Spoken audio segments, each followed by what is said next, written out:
He's continuing with his aggressive ways there. We're really looking to just get a hand where we can take advantage of the short stack at the table. I don't really want to play big pots with these other guys just yet, unless I have a good hand, of course. But um, most of the time, neither player has much of anything, so it comes down to betting, and the more aggressive player gets the pot. All right, so that hand right there just moved us up in the pay ladder pretty much. This player is extremely short stacked now. Um, Hopefully this guy calls. Oh, well, we have to call us all in. And we probably don't have the. Wow, he folded. I don't. I'm glad he did, but I don't know how you can fold any two cards right there.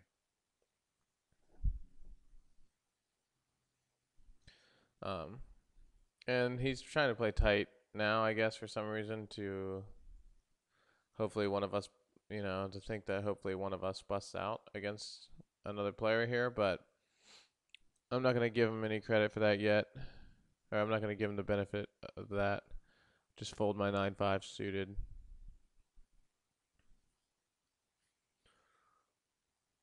And of course, we'll call his all in whenever he goes all in. And if these other players are any well, I don't know. There's two different sides to it. I would say like if they knew what they were doing, like tournament strategy wise, you would just check it down.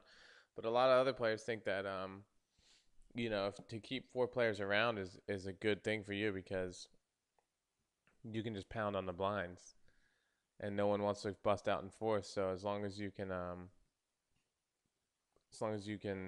continue to pound the blinds, your stack will go up while everybody else's goes down. So it can be good to keep four players around. However, I don't have the chip stack to do that right now.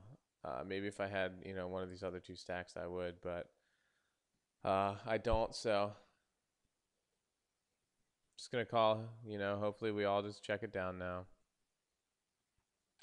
Check it down now. Um,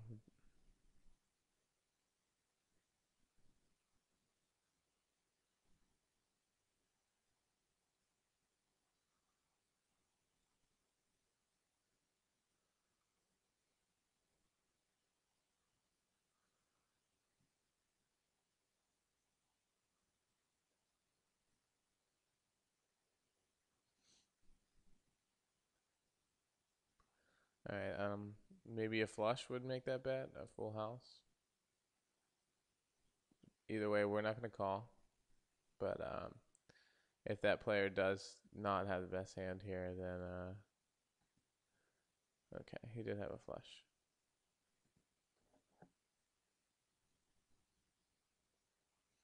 All right, so we made the money.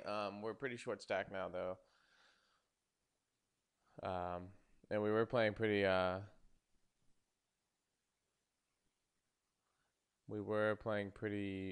tight, up until that point. So we're gonna crank on the aggression right now. We're short stacked. We need to make a move. So we're gonna start raising a lot of pots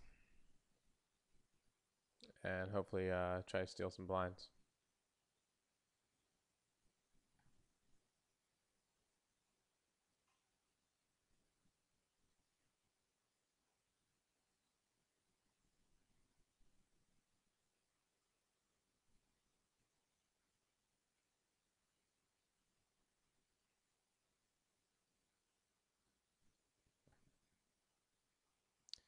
Flop bottom pair here.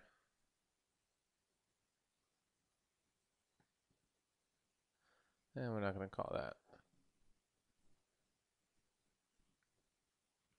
We're just gonna have to play a big pot with these guys. I don't think we can just chip away at them. I'm gonna go ahead and raise with a queen 10 suited.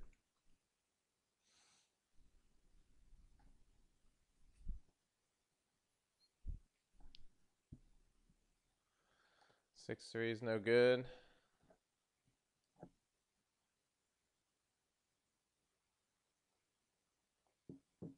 And you'll see the importance of how I was talking earlier, maybe it was this video, I'm not sure if it was or not, how a lot of players don't get value out of their big pairs. I saw it a lot at this table in the early going. Someone with queens, would raise in the $10 blind level, they'd raise to like 150 and probably get a caller or two, but then the flop comes something like 7-4-2 and they bet over the pot. Chase everyone out and just blew everyone out of the pot. And then he showed his queens proudly, like he made a great play. But you'll see, the only hand that I've had the entire game was queens. That's the only good pocket pair. And I doubled up with it as opposed to just playing a small pot like that. I'm gonna call this just with 2 overs. If he bets 300 again, I might go all in.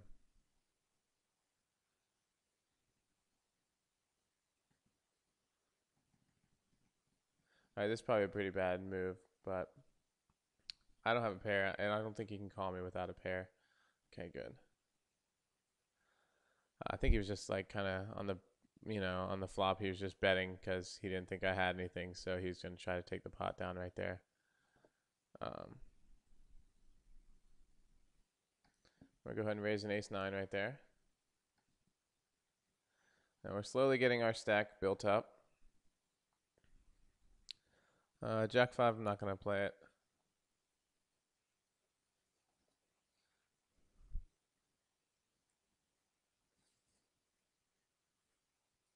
Like for these two to play a big pot.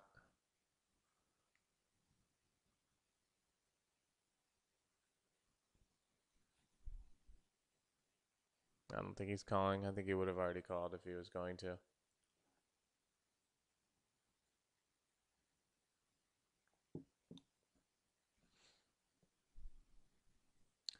Right, that's a good hand for us in the big blind.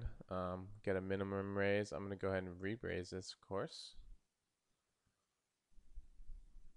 He's got 2,500, so I'm just going to raise it to 2,300. And he quickly calls. But we didn't hit anything. Okay, well, we could still hit a king or an ace, but we don't. So we lose a raise. That's no big deal,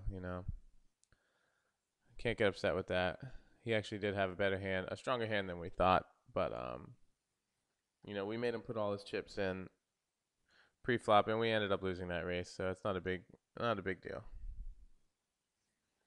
And we lose this one too, so we bust out in third, which isn't a good finish, but we did have our put ourselves into position to go far there. Let's see that ace king hand. That was a $5,000 pot, so if we would have won that, we would have been in second place, of course, and we would have had the chip lead going into heads up. So all it is just a missed race. Can't do much about that. And anyways, we put ourselves in position to at least make the money there by getting an early double up. And sometimes it's all it takes. So I hope you enjoyed this. We'll see you next time.